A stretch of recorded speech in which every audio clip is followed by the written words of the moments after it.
El opuesto del amor no es el odio, sino la indiferencia. Es el mayor desprecio que alguien te puede mostrar. La mentira, por más cruel que sea, al menos intenta engañarte. Pero la indiferencia te borra, te olvida, como si nunca hubieras existido. Es como estar presente y sin embargo invisible. La indiferencia te vacía, te deja en el aire, sin una palabra, sin una mirada. Y eso duele más que cualquier mentira. Recuerda, la indiferencia solo tiene poder si se lo das. No dejes que otros definan quién eres, ni que su atención determine tu valor. La verdadera fuerza está en no depender de la mirada ajena para saber lo que vales.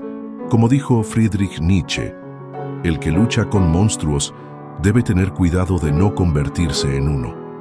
No dejes que la indiferencia de los demás te transforme. Mantén tu esencia intacta, independientemente de lo que enfrentes.